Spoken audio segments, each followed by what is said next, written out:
కథల సమయంకు స్వాగతం. నేను మీ రమ్య. హలో అండి. ఈరోజు మనం లలితా శ్రీపతి గారు రాసిన ఓ నాన్న కథ అనే కథ విందాం. ఈ కథ ఈనాడు ఆదివారం అనుబంధంలో 11 జనవరి 2026న ప్రచురితమైన కథ. ఇక ఆలస్యం చేయకుండా కథలోకి వెళ్ళిపోదాం రండి. చదివేటప్పుడు సరిగ్గా చదవమంటే అయ్యగారికి కోపాలు. ఇప్పుడు ఈయన గారి ఇంజనీరింగ్ సీట్కి 5 లక్షల డొనేషన్ ఎవడు కడతాడు? నా దగ్గర డబ్బులు లేవు. తల్లి కొడుకు ఏం చేస్తారో చేసుకోండి. కోపంగా అని రూమ్లోకి వెళ్ళాడు శ్రీనివాస్. నాకేం డొనేషన్ కట్టక్కర్లేదు. నేను ఏదో డిగ్రీ చేసి ఈయనలాగే బ్యాంక్ క్లర్క్ కింద చేరతాను. అప్పుడు ఆయన కళ్ళు చల్లబడతాయి. అంతకంటే కోపంగా బయటకు వెళ్ళాడు ప్రవీణ్. ఇద్దరి మధ్య ఎవరికి ఏం చెప్పాలో తెలియక మౌనంగా ఉండిపోయింది సునీత. శ్రీనివాస్ సునీతల ఏకైక కుమారుడు ప్రవీణ్. శ్రీనివాస్ ఒక బ్యాంకులో క్లర్క్. ప్రవీణ్ తెలివిగలవాడే. మంచి మార్కులతో ఇంటర్ పాస్ అయ్యాడు. ఇంజనీరింగ్ ఎంట్రన్స్ లో మంచి ర్యాంక్ వచ్చింది. కానీ ఏ రిజర్వేషన్ లేని కారణాన ప్రవీణ్ అనుకున్న సబ్జెక్ట్లో అనుకున్న కాలేజీలో సీట్ రావడం కష్టం. అందుకే డొనేషన్ కట్టి చేర్చమని తండ్రిని అడిగాడు. పైగా నువ్వు కట్టలేకపోతే అప్పు తీసుకో, నేను ఉద్యోగం చేసి తీర్చుకుంటా అని కూడా చెప్పాడు. అసలే ప్రవీణ్కి ఇంకా మంచి ర్యాంక్ రాలేదని కోపంగా ఉన్న శ్రీనివాస్ ఈ మాటలకి మండిపడ్డాడు. 2-3 రోజులుగా ఇంట్లో తండ్రి కొడుకుల మధ్య పెద్ద వాగ్యుద్ధాలు జరుగుతున్నాయి. ఊరుకోమంటే కొడుక్కి కోపం, వదిలేయమంటే భర్తకి కోపం. మధ్యలో సునీత నలిగిపోయింది. ఏదైతేనేం మొత్తం మీద డొనేషన్ కట్టి తనకు కావలసిన కాలేజ్లో కావలసిన గ్రూప్లో చేరాడు ప్రవీణ్. ఇప్పుడన్నా సరిగ్గా చదివాడో మనం, లేకపోతే ఉద్యోగం రాదు. ఏదో క్యాంపస్ రిక్రూట్మెంట్ ఉంటుందని తల తాకట్టు పెట్టి డబ్బులు తెచ్చాను. చెప్పు నీ సుపుత్రుడికి, కోపంగా అన్నాడు శ్రీనివాస్. దిగులు పడొద్దనో, ఆ తలని తాకట్టు నుంచి నేనే విడిపిస్తాను. చెప్పు మీ ఆయనకి, రోషంగా అన్నాడు ప్రవీణ్. భగవంతుడా, ఈ తండ్రి కొడుకులకు ఎప్పుడు సామరస్యం కుదురుస్తావు తండ్రి, ప్రార్థించింది సునీత. దేవుడు సునీత ప్రార్థన వినలేదు. ప్రవీణ్కి తండ్రి మీద 1-2 కాదు, చాలా ఫిర్యాదులున్నాయి. అతని స్నేహితుడి తండ్రి కూడా బ్యాంక్ క్లర్కే. వాళ్ళకి 2 అంతస్తుల ఇల్లు, కార్లు ఉన్నాయి. అతని తండ్రి వాళ్ళ అబ్బాయికి ఇంజనీరింగ్లో చేరగానే మోటార్ సైకిల్ కొన్నాడు. అదే తనకి తండ్రి కాలేజ్ బస్ పాస్ కొన్నాడు. అందరూ వీకెండ్ వస్తే పార్టీలకు వెళ్తారు. ఫీజు తప్ప తనకి అదనంగా పైసా ఇవ్వరు. ఇలా అన్ని అసంతృప్తులతోనే చదువు పూర్తి చేశాడు. ప్రవీణ్ టార్గెట్ ఒక్కటే, బాగా చదివి మంచి ఉద్యోగం తెచ్చుకొని ఇంటి నుంచి నాన్న నుంచి దూరంగా వెళ్ళాలి. ప్రతిదానికి విసుగు కోపం ఉండే నాన్న కోసం ఇష్టమైన అమ్మను కూడా వదలడానికి సిద్ధపడ్డాడు ప్రవీణ్. క్యాంపస్ రిక్రూట్మెంట్లో మంచి కంపెనీకి సెలెక్ట్ అయ్యాడు. వాళ్ళు ముంబైలో పోస్టింగ్ ఇచ్చారు. ప్రవీణ్ వెళ్లేటప్పుడు సునీత అతని కోసం చిరుతిళ్లు చేసి, జాగ్రత్తగా ఉండు నాన్న, అక్కడ వంటకి పనికి మంచి మనుషులు దొరుకుతారట, పెట్టుకో, ఇబ్బంది పడకు అని చెప్తుంటే మధ్యలో శ్రీనివాస్ అడ్డుకొని, ఇదిగో చేతిలో డబ్బులు బాగా ఆడుతున్నాయని వెధవేషాలు వేయొద్దని చెప్పు, తాగుడు సిగరెట్లు అలవాటు చేసుకోవద్దని చెప్పు, అడ్డమైన గడ్డి తిని కుడితిలాగా మందు కొడితే ఎందుకు పనికి రాకుండా పోతాడు, పెళ్లి పెటాకులు లేకుండా అఘోరించాలి అన్నాడు. వినేవాళ్ళకి అవి తిట్లో జాగ్రత్తలో అర్థం కావు. అవును, అదే పని. ఉద్యోగం చేయకుండా తాగి అడ్డమైనవి తిని రోడ్డు మీద పడి చస్తాను, మీరొచ్చి ఇడ్చెద్దురుగాని, కోపంగా అన్నాడు ప్రవీణ్. చిచి, ఏం మాటలు రావి, శుభమా అని ఉద్యోగానికి వెళ్తూ అన్న తల్లితో, ఆ సంగతి మీ ఆయనకు చెప్పు అన్న కొడుకుని ఏమీ అనలేక, ఎందుకండి వాడు వెళ్లేటప్పుడు ఇలాంటి అశుభం మాటలు, భర్త మీద అరిచింది సునీత. నేను నోరెత్తితే తప్పు, రుసరుసలాడుతూ లోపలికి వెళ్ళాడు శ్రీనివాస్. మొహం ముటముటలాడిస్తూ ప్రవీణ్ బయటికి వెళ్ళాడు. కళ్ళ నీళ్లతో సునీత కూర్చుండిపోయింది. ప్రవీణ్ ఉద్యోగంలో చేరి ఇల్లు తీసుకున్నాక తల్లికి మెసేజ్ పెట్టాడు. సునీత ఫోన్ చేసినప్పుడు మాట్లాడేవాడు, తండ్రి గురించి అసలు అడిగేవాడు కాదు. శ్రీనివాస్ని మాట్లాడమంటే అతను మాట్లాడేవాడు కాదు. కరవమంటే కప్పకు కోపం, వదలమంటే పాముకు కోపం అన్నట్లు కొడుకుతో ప్రేమగా మాట్లాడమని భర్తకు చెప్తే గారాబం చేసి నెత్తి మీద పెట్టుకుంటే ఎందుకు పనికిరాడు అంటాడు. నాన్నతో నెమ్మదిగా మాట్లాడరా అని కొడుకు చెప్తే నేను అసలు మీ కొడుకునేనా? రోడ్డు మీద దొరికితే తీసుకొచ్చారా? నాన్న ప్రవర్తన చూస్తే నాకెప్పుడూ అనుమానమే అంటాడు ప్రవీణ్. ఈ తండ్రి కొడుకులను ఎలా కలపడం అనేది ఒక పెద్ద ప్రశ్నగా మారింది సునీతకి. సునీత తమ్ముడు బెంగళూరులో విల్లా కొనుక్కున్నాను, గృహప్రవేశానికి రండి అని ఆహ్వానం పంపాడు. సెలవు ఎక్కువ దొరకదు, నేను ఆ రోజుకి వస్తాను, నువ్వు ముందు వెళ్ళు సునీతతో చెప్పాడు శ్రీనివాస్.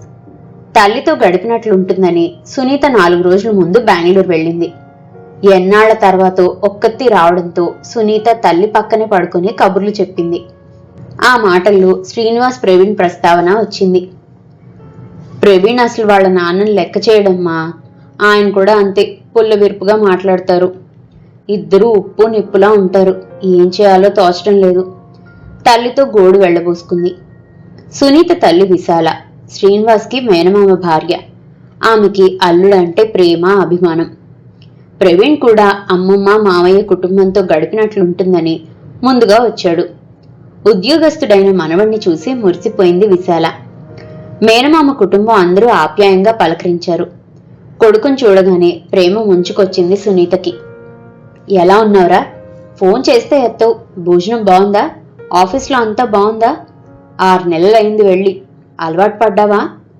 ప్రశ్నలు గుప్పిస్తున్న సునీతని ఆగవే, వాడిని ఊపిరి తీసుకొనివ్వు అంది విశాల. ఇంతే అమ్మమ్మ, నీ కూతురికి హడావుడి, అల్లుడికి కోపం అన్నాడు ప్రవీణ్. అబ్బో, నా కూతురికి అల్లుడికి వంకలు పెట్టేంత పెద్దవాడివి అయ్యావురా నవ్వుతూ మనవడి బుగ్గలు నొక్కి పద భోంచేద్దు గాని అంటూ లోపలికి తీసుకెళ్ళింది. అమ్మమ్మ పక్కనే కూర్చొని కబుర్లు చెప్తుంటే సుష్టుగా తిన్న ప్రవీణ్తో ఇవాళ నా దగ్గర పడుకోరా, మళ్ళీ ఎప్పుడొస్తావో అంది విశాల. చిన్నప్పుడు అమ్మమ్మ పక్కన పడుకుని కథలు విన్న రోజులు గుర్తొచ్చి అలాగే అన్నాడు ప్రవీణ్. పక్కన పడుకున్న మనవడిని ఉద్యోగం విశేషాలు అడిగి తెలుసుకుని నీకు ఒక కథలాంటి నిజం చెప్తాను, ఇది నాకు బాగా తెలిసిన వాళ్ళది అంది విశాల. మాకు తెలిసిన కుటుంబంలో ఒక ఆయన, పేరు రామం అనుకో. ఆయన భార్య సీత, తల్లి తండ్రి 3 పిల్లలతో ఉండేవాడు. ఆయనకి ప్రభుత్వ ఉద్యోగం ఉంది. ఆయన పెద్ద కొడుకు పేరు వెంకటేష్ అనుకుందాం. చాలా తెలివిగలవాడు, లెక్కలు బ్రహ్మాండంగా చేసేవాడు. అప్పట్లోనే మేము అతనికి ఐఐటీలో సీట్ వస్తుందని అనుకున్నాం. సరిగ్గా వెంకటేష్ ఇంటర్ 2వ సంవత్సరంలో ఉండగా రాము అకస్మాత్తుగా చనిపోయాడు. ఇంటికి ఆధారం పోయేసరికి అందరూ షాక్ తిన్నారు. రామన్ తల్లిదండ్రులు ముసలివారు, భార్య సీత పెద్దగా చదువుకోలేదు. ఇల్లు గడవాలంటే తప్పదని అప్పుడే 18 నిండిన వెంకటేష్ చదువు మానేసి తండ్రి ఆఫీస్ వాళ్ళు ఇచ్చిన గుమస్తా ఉద్యోగంలో చేరాడు. రామం పెద్ద స్థాయిలో ఉండి చనిపోయినా వెంకటేష్ ఇంటర్ మాత్రమే పూర్తి చేశాడు కనుక అతనికి గుమస్తా ఉద్యోగం ఇచ్చారు. ఐఐటీలో చేరి పెద్ద ఇంజనీర్ అవ్వాలన్న కల అలా మొగ్గలోనే తునిగిపోయింది. తల్లికి వచ్చే పెన్షన్, వెంకటేష్ జీతంతో 1/2 డజన్ మంది పొట్ట నిండాలి. తనెలాగూ చదవలేకపోయానని తమ్ముడు సురేష్ని ఇంజనీరింగ్ చదివించాడు. చెల్లి రాధ పెళ్లి కూడా మంచి సంబంధమని అప్పు చేసి మరీ చేశాడు. వెంకటేష్కి పెళ్ళైంది. అతని భార్య బాగా నెమ్మదస్తురాలు. రామన్ తల్లిదండ్రులిద్దరూ కాలంలో కలిసిపోయారు. సురేష్ ఉద్యోగంలో చేరిన అన్నకి ఏమాత్రం సాయం చేయకపోగా అన్నతో గొడవ పెట్టుకుని వెంకటేష్ కుటుంబానికి ఏమీ చేయలేదని, తల్లి పెన్షన్ అంతా తినేశాడని నానా గోల చేశాడు. తల్లి సీత కూడా సురేష్ మాటలు నమ్మి అతనితో వెళ్ళింది. వెంకటేష్ చేసిన సాయం, త్యాగం మర్చిపోయి తమ్ముడు చెల్లెలు ఇద్దరు కూడా మా కోసం ఏం చేశావు, నీ పిసినారితనంతో మా కోరికలేమీ తీర్చలేదు అన్నారు.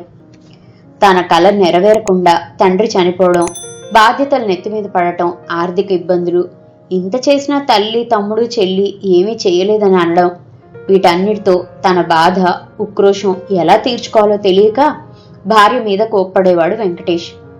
ఆ భార్యకు అన్నీ తెలుసు కనుక ఏమీ అనేది కాదు.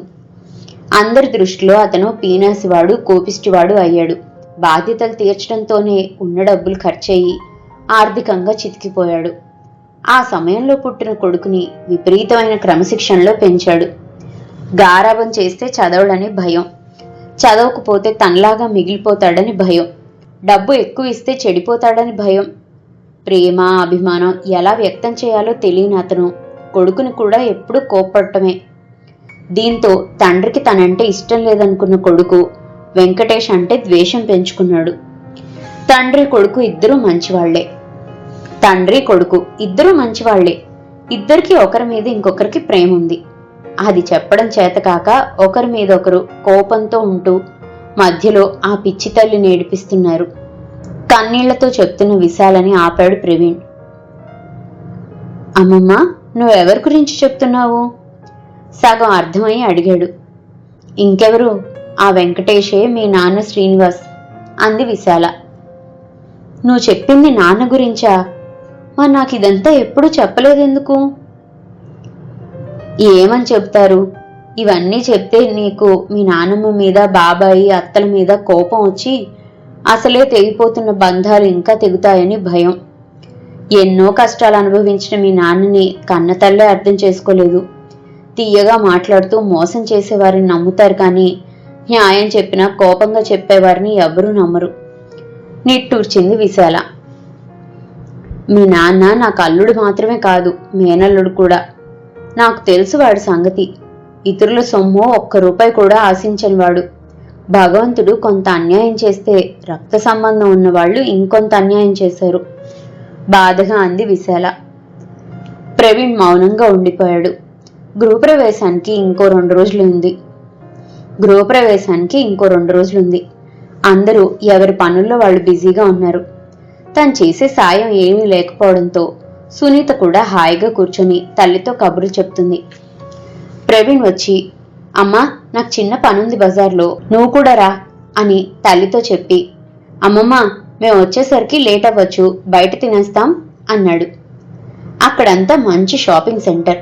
ప్రవీణ్ పెద్ద బట్టల షాప్లోకి తీసుకెళ్లాడు. అమ్మా, మీరు మామయ్య వాళ్ళకి బట్టలు పెట్టాలి కదా, కొన్నారా? కొడుకు అడిగిన ప్రశ్నకి కంగుతింది. నాన్న 5,000 చదివిద్దాం అన్నారు. ప్రయాణం ఖర్చులు ఇంకో 5,000 అవుతాయి. అంతకంటే పెట్టడం కష్టం అన్న సునీత మాటలకి, ఇంతకుముందు వేరు, ఇప్పుడు వేరు. నేను సంపాదిస్తున్నాను కదా, మీరు లెక్కలు చూడక్కర్లేదు. అమ్మమ్మకి, అత్తయ్యకి మంచి చీరలు తీసుకో, నాయనమ్మకు కూడా ఒక చీర తీసుకో అన్న కొడుకుని ఆశ్చర్యంగా చూసింది. 5,000 పెట్టి 3 చీరలు కొన్నాక, ఇంకా ఖరీదైన చీరలు చూపించండి సేల్స్ గర్ల్స్తో అన్నాడు. ఇంకెవరికి అంది సునీత.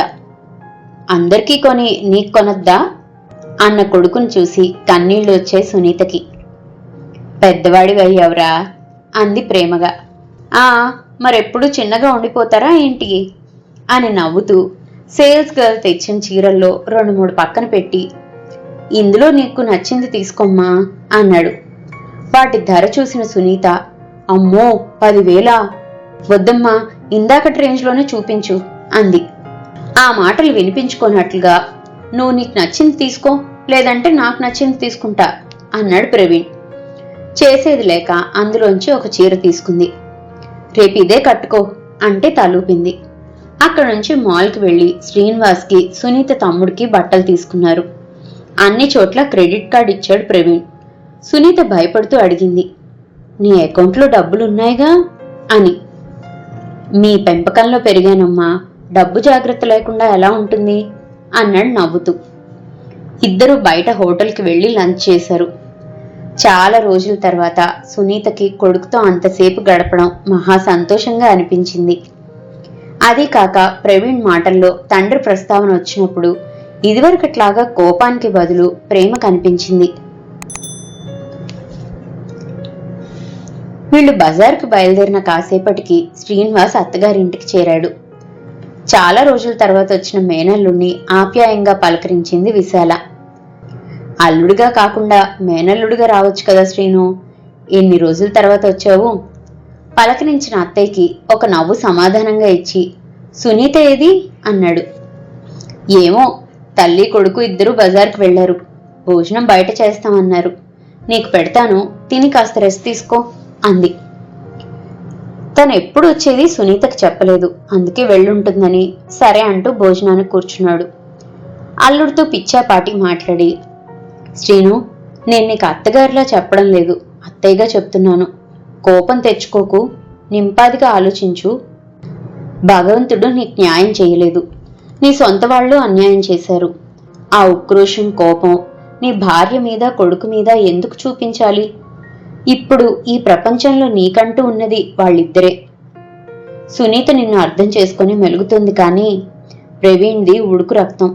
పురాతన కాలంలోనే భారవి తండ్రి తనని మెచ్చుకోలేదని ఆయన మీద కోపం పెంచుకున్నాడు.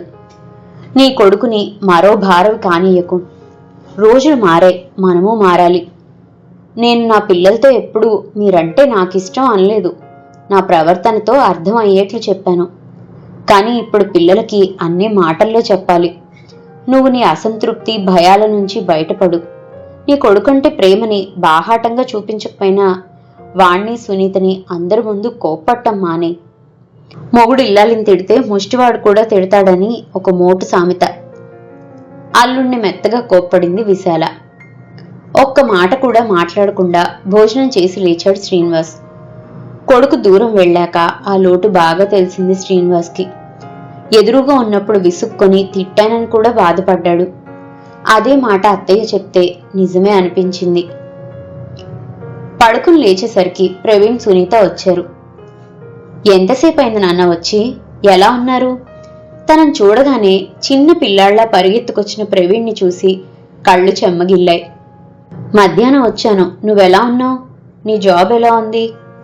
ప్రేమగా ఒకరినొకరు పలకరించుకుంటుంటే ఆశ్చర్యంగా చూసి తల్లి వంక చూసిన సునీతకి నవ్వుతూ కళ్లతో సమాధానం చెప్పింది విశాల. తెచ్చిన బట్టలు అందరికీ చూపించేసరికి చాలా బాగున్నాయి బట్టలు, మంచి ఖరీదైనవి తెచ్చాడు మా మేనల్లుడు. సంతోషపడ్డారు సునీత తమ్ముడు మరదలు. నా మనవడు నాకు మంచి చీర కొన్నాడే సునీత, గృహప్రవేశానికి ఇదే కట్టుకుంటా అంది విశాల చీర చూసి మురిసిపోతూ. నాకెందుకురా ఇప్పుడు కొత్త బట్టలు అన్న తండ్రితో, అదేంటి నాన్న మీకు లేకుండా ఎలా? మీకు నీలం ఇష్టం కదా, అందుకే ఈ షర్ట్ తెచ్చాను అన్న ప్రవీణ్ని చూస్తూ, నీకేంటి బావా, ఎదుగొచ్చిన కొడుకున్నాడు, నిశ్చింతగా ఉండొచ్చు అన్నాడు సునీత తమ్ముడు. చాలా బాగుంది నాన్న, రేపు వేసుకుంటాను కోప్పడకుండా చెప్తున్న తండ్రిని ప్రేమగా హత్తుకున్నాడు ప్రవీణ్. అది చూసి సునీత కళ్ళు ఒత్తుకుంటే విశాల తృప్తిగా నవ్వింది. ఇదండి లలిత శ్రీపతి గారు రాసిన ఓ నాన్న కథ. ఈ కథ కనుక మీకు నచ్చినట్లయితే కింద కనిపిస్తున్న హైప్ ఆప్షన్ని క్లిక్ చేసి ఈ కథ మరింత మందికి చేరువయ్యేలా ప్రోత్సహిస్తారని ఆశిస్తున్నాను. మరో మంచి కథతో మళ్ళీ కలుసుకుందాం. అంతవరకు సెలవు. ఈ కథ కనుక మీకు నచ్చినట్లయితే లైక్ చేయండి, షేర్ చేయండి. అండ్ మరిన్ని ఇంట్రెస్టింగ్ కథల కోసం ప్లీజ్ సబ్స్క్రైబ్ టు మీ కథల సమయం. Thank you.